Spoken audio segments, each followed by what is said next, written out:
जय हिंद। जैसा कि आपको पता होगा, हम हर एक सोमवार, बुधवार और शुक्रवार आप लोग के लिए ऑब्जेक्टिव क्वेश्चन का सीरीज लेकर के आते हैं रात 8 बजे।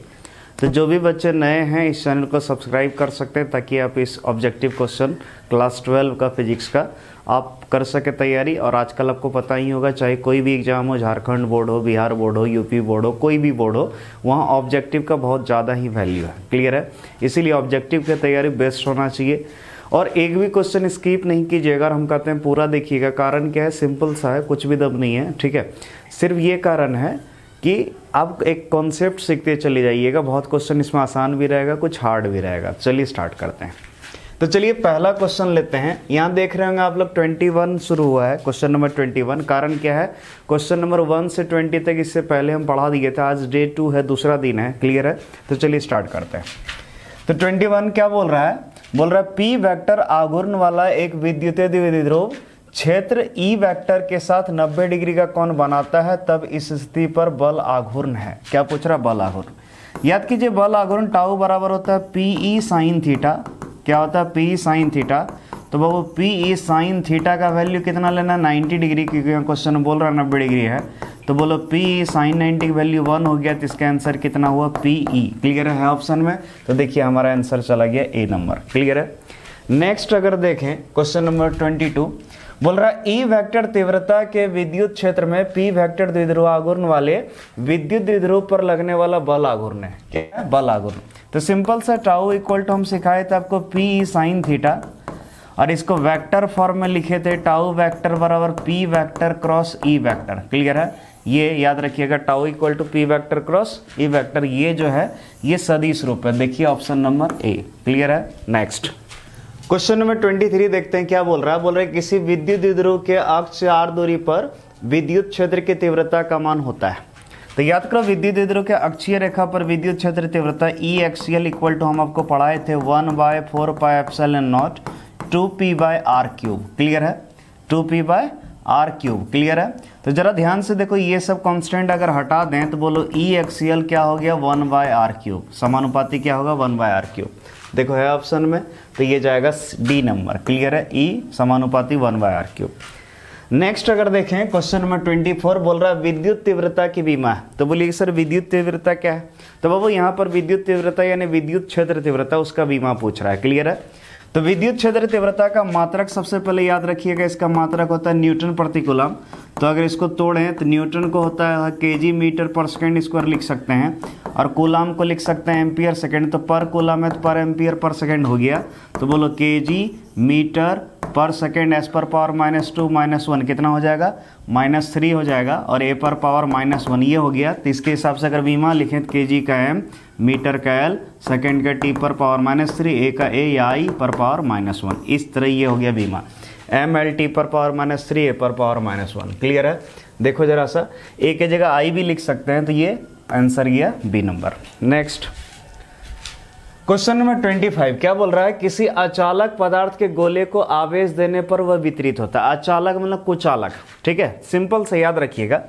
इमेजिन कीजिए, अगर मान लीजिए क्या होता, अगर मान लीजिए कोई चालक गोला होता, ये गोला जो अगर चालक का रहता तो इसको अगर आवेश देते तो याद रखिएगा इसका आवेश जो है सिर्फ सतह पर रहता है। कहाँ पर रहता है? सतह पर। क्लियर है?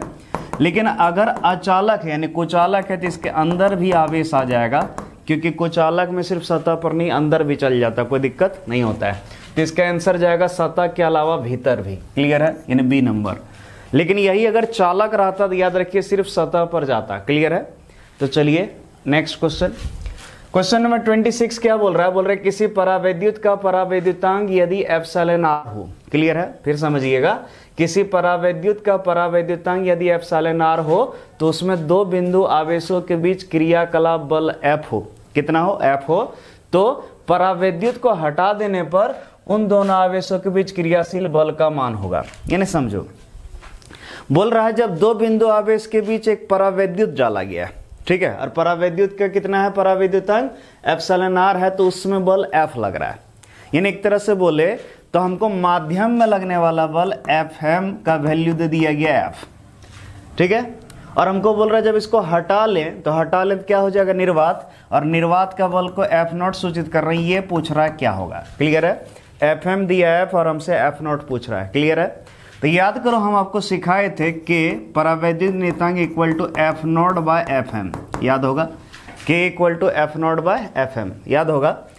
और आपको ये भी पता होगा कि के जो है इसी के को हम एप्सिलॉन आर लिख सकते हैं, याद रखना परावैद्युतांक को एप्सिलॉन आर भी से भी सूचित करते हैं, इसको सापेक्षिक विद्युतशीलता कहते हैं, ये दोनों बराबर होता है। अब बात करते हैं एफ नॉट, इसका मान पूछ रहा था, एफ नॉट रहने देते हैं। और एफ एम का वैल्यू कितना दिया है, एफ दिया है, तो हमसे एफ नॉट पूछ रहा था, एफ नॉट बराबर कितना हो जाएगा, इसको इधर ले जाएंगे तो epsilon R into F, epsilon R into F है ऑप्शन में। तो देखिए इसका आंसर चला गया बी नंबर, ठीक है। नेक्स्ट देखते हैं, तो हम लोग का क्वेश्चन में 27 क्या बोल रहा है, ध्यान से देखिए, बोल रहा आर दूरी से अलग दो आवेशों के बीच बल एफ लगता है। यानी जब आर दूरी से अलग किए दो आवेश तो उसके बीच कितना बल लग रहा है, एफ। यदि आवेशों का मान दोगुना कर दिया जाए, ठीक है, आवेश का मान क्या कर दिया, दोगुना, आवेशों का मान, क्लियर है, यानी दोनों आवेश को दोगुना कर दिया और उसके बीच की दूरी क्या कर दी जाए, आधी कर दी जाए, तो उनके बीच लगने वाला बल, यानी याद रखिएगा F समानुपाती होता है Q1 इंटू Q2 और व्युत्क्रमानुपाती होता है आर स्क्वायर, ये तो पता ही होगा। आपको क्या बोल रहा है, ध्यान से देखिए कि आवेशों को दोगुना कर दिया, यानी इसको भी दोगुना, इसको भी दोगुना, ठीक है, और जो दूरी है इसको आधा कर दिया जाए तो इसका स्क्वायर करेंगे, तो सॉल्व करेंगे तो ये 4 हो जाएगा और ये 1/4 हो जाएगा, तो इसको ऊपर ले जाएंगे तो 16/1, यानी सिंपल सा आंसर 16, यानी 16 गुना हो जाएगा, क्लियर है। बल कितना हो जाएगा, 16 गुना, तो इसका आंसर जाएगा 16F सी नंबर, क्लियर है। नेक्स्ट देखते हैं अगर, तो क्वेश्चन नंबर 28 क्या बोल रहा है, किसी सूक्ष्म विद्युत द्विध्रुव के मध्य बिंदु से बहुत दूर आर दूरी पर विद्युत विभव समानुपाती होता है, विद्युत विभव, ठीक है।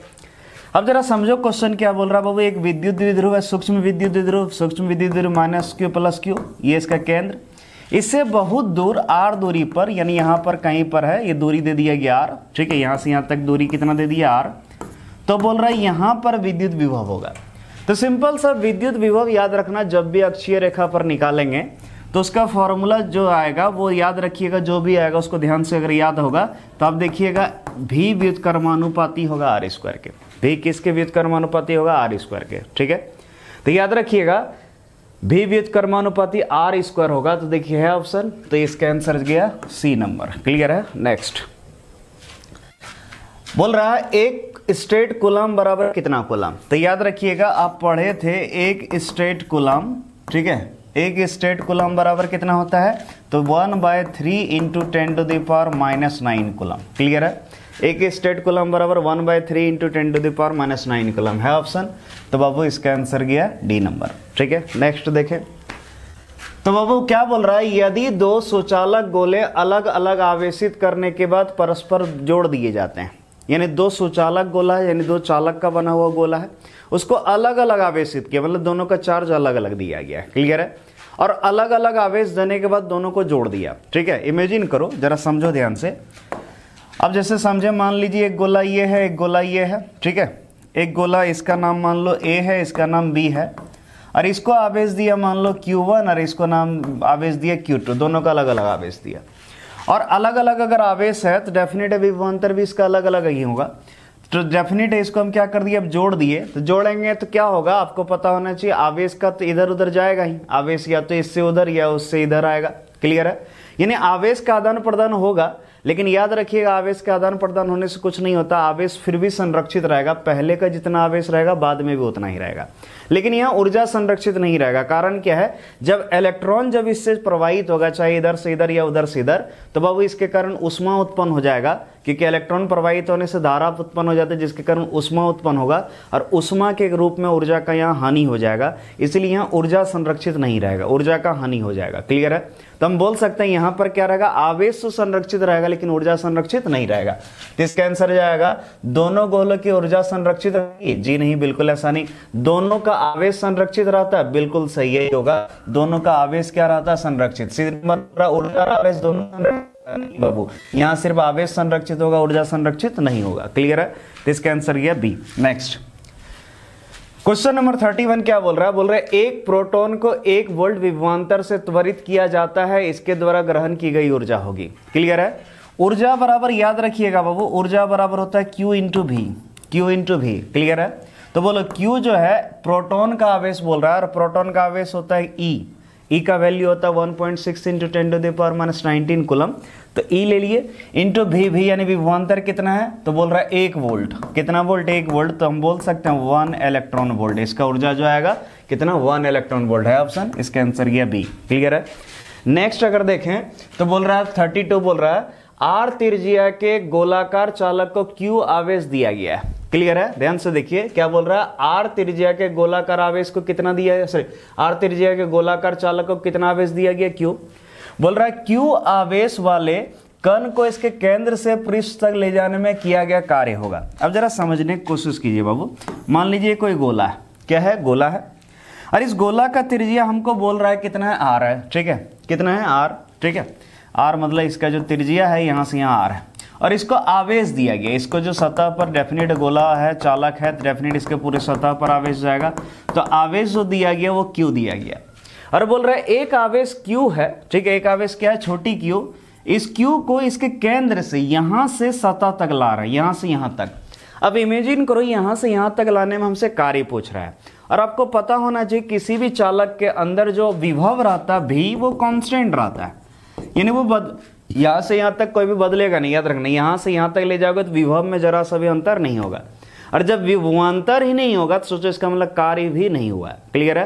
तो इसका सही आंसर जाएगा, इसमें कार्य होगा 0, यानी कोई कार्य नहीं होगा, है ऑप्शन। तो देखिए इसका पहला आंसर ही जाएगा ए नंबर। नेक्स्ट क्वेश्चन नंबर 33 देखें।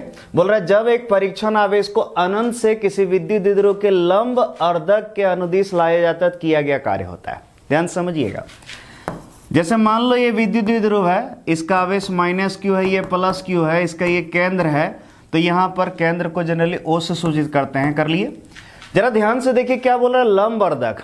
ठीक है, लंब अर्धक समझते हैं किसको कहते हैं? इमेजिन करो ये एक लंब डाले, और ये लंब जो है ध्यान से देखो ये अर्धक मतलब दोनों द्विध्रुव का आधा, इस द्विध्रुव का आधा आधा मार रहा है, इसलिए इस रेखा को कहते हैं लंब अर्धक। और बोल रहा है एक आवेश को अनंत से, कहां से? अनंत से। ठीक है, किसी आवेश को यहां से यहां तक ला रहे हैं उठा के।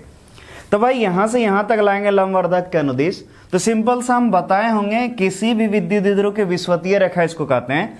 ठीक है, या निरक्षीय रेखा कहते हैं। यहां पर विभव होगा 0, और विभव होगा 0 तो डेफिनेट है कार्य भी 0। तो इसका आंसर सिंपल से जाएगा कार्य यहां पर 0 होगा, है ऑप्शन में। तो देखिए इसका आंसर जाएगा सी नंबर। क्लियर है।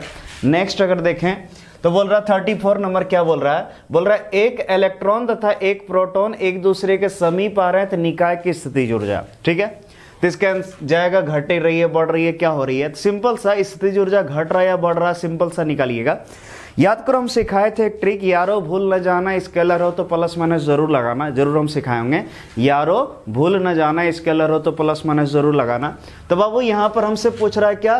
स्थितिज ऊर्जा। और स्थितिज ऊर्जा निकालना तो याद रखना प्लस या माइनस को छोड़ना नहीं है, उसको लेके चलना है। क्लियर है। तो बाबू बोल रहा है एक इलेक्ट्रॉन एक प्रोटॉन। तो आपको पता होना चाहिए एक इलेक्ट्रॉन का जो आवेश होता है माइनस में होता है, माइनस ही, और प्रोटॉन का आवेश होता है प्लस ही। तो बाबू माइनस इंटू प्लस करोगे, ठीक है, पता होना चाहिए माइनस इंटू प्लस करोगे तो क्या हो जाएगा? माइनस आएगा, और माइनस का मतलब होता है घट रहा है। क्लियर है। तो इसका सही आंसर जा रहा है घट रही है। क्लियर है, घट रही है। नेक्स्ट क्वेश्चन बढ़ते हैं। बोल रहा है आर दूरी पर स्थित दो बिंदु आवेशों प्लस क्यू तथा प्लस क्यू के बीच बल एफ है। ठीक है, बोल रहा है आर दूरी पर क्या है? दो बिंदु आवेश है प्लस क्यू, उसके बीच कितना बल है? एफ है। बोल रहा है यदि एक आवेश स्थिर हो तथा दूसरे उसके चारों ओर आर त्रिज्या के वृत्त में चक्कर लगाए तो चक्कर में कृत कार्य होगा। देखो कितना आसान है। ठीक है, सिंपल सा।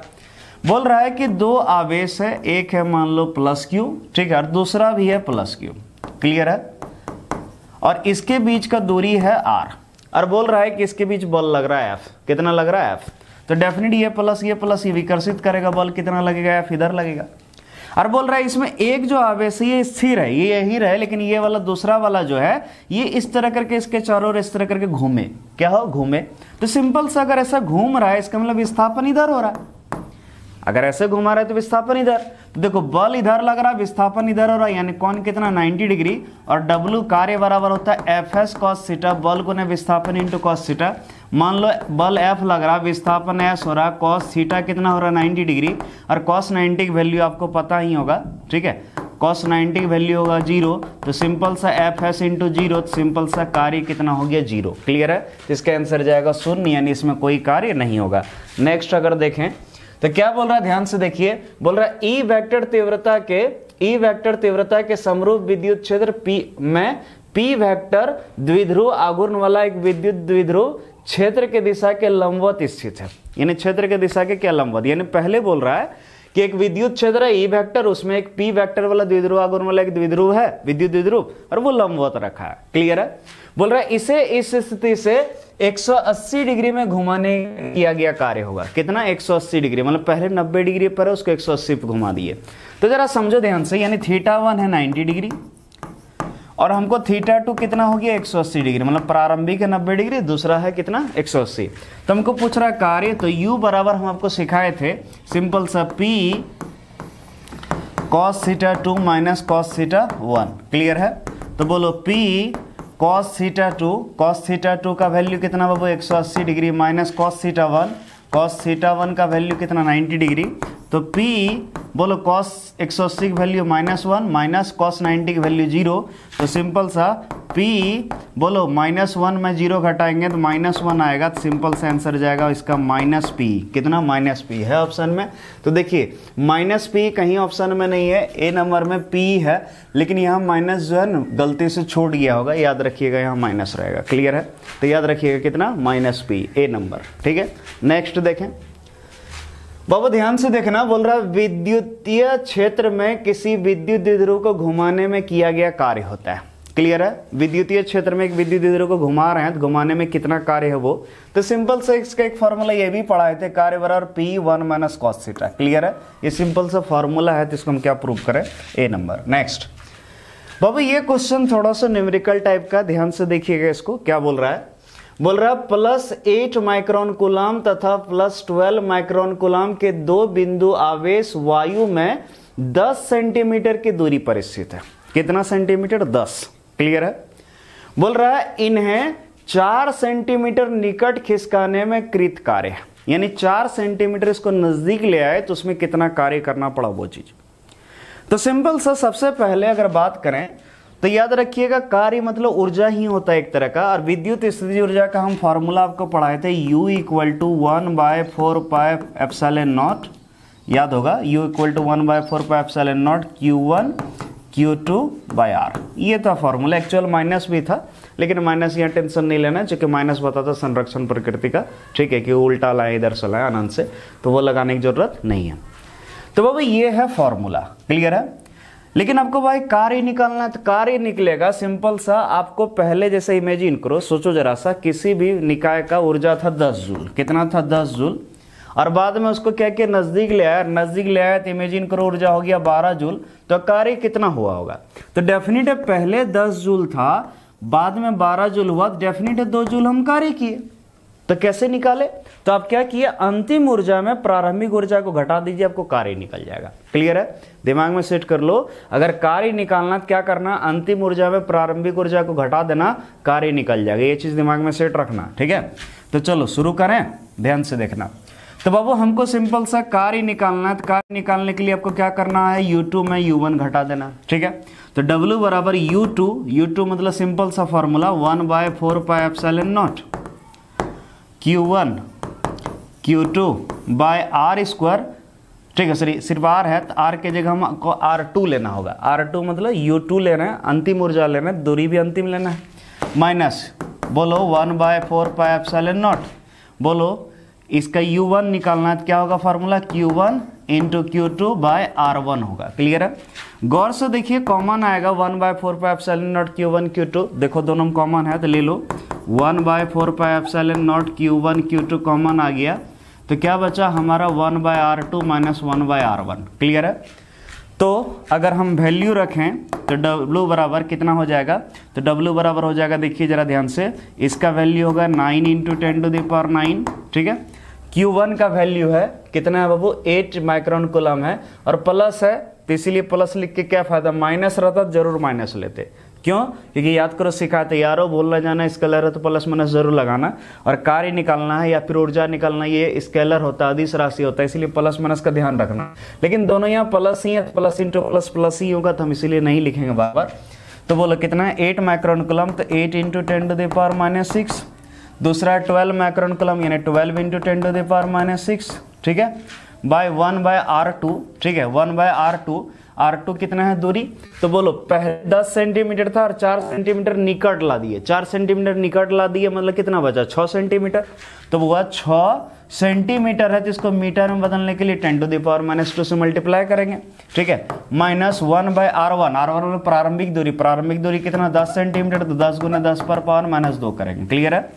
तो ये हो गया। अब आपको सिर्फ क्या करना है, कैलकुलेट करना है। क्या करना है? कैलकुलेट करना है। इतना हम कर दिए, वैसे हम कैलकुलेट कर लिए हैं, और चूंकि हमको वीडियो ज़्यादा लंबा ना बने तो इसके लिए हम इसके बाद तो हम नहीं करेंगे ज़्यादा अभी कैलकुलेट, ठीक है, चूंकि हम कैलकुलेट किए हुए हैं, इसको बहुत बार इस तरह को ये वाला क्वेश्चन बना है, ठीक है। तो आप जो है इसको जब सॉल्व कीजिएगा, तो इसको जब सॉल्व कीजिएगा तो इसका आंसर लगभग 5.78 आएगा, 5.78 जूल लगभग, ठीक है। और 5.78 यानी 5.8 जूल इसका टिक कर सकते हैं। क्लियर है?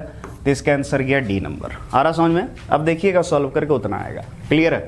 तो ये हो गया हमारा। अब चलो नेक्स्ट देखते हैं क्वेश्चन। बोल रहा है एक धनावेश को निम्न विभव के क्षेत्र से उच्च विभव के क्षेत्र में ले जाया जाता है, आवेश की स्थितिज ऊर्जा। सिंपल सा भाई, आप निम्न विभव से उच्च विभव ले रहे हैं, और विभव यानी एक तरह का ऊर्जा होता है, आप निम्न कम ऊर्जा से अधिक ऊर्जा वाले क्षेत्र में ले जा रहे हैं, तो इसका मतलब क्या, ऊर्जा बढ़ रहा है। ऊर्जा क्या हो रहा है? बढ़ रहा है, सिंपल सा।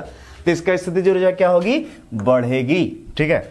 नेक्स्ट अगर देखें तो इसको देखिए क्या बोल रहा है, एक इलेक्ट्रॉन को दूसरे इलेक्ट्रॉन की ओर ले जाने पर निकाय की स्थितिज ऊर्जा। सुनना बाबू, एक इलेक्ट्रॉन को दूसरे इलेक्ट्रॉन के पास ही ले जा रहे हैं, यानी इलेक्ट्रॉन का आवेश माइनस ही, दूसरा भी इलेक्ट्रॉन इसका भी माइनस ही, माइनस माइनस से क्या हो जाएगा plus, minus into minus plus, और प्लस मतलब बढ़ रहा है। क्लियर है?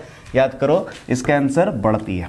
तो चलिए आज का इतना ही, ठीक है। उम्मीद करते हैं जो पढ़ाई जरूर समझ में आया होगा। देखो 40 नंबर तक आ गया, फिर अगला दिन हम लोग 60 लेके आएंगे। और याद रखिएगा हर एक सोमवार, बुधवार, शुक्रवार रात 8 बजे। क्लियर है?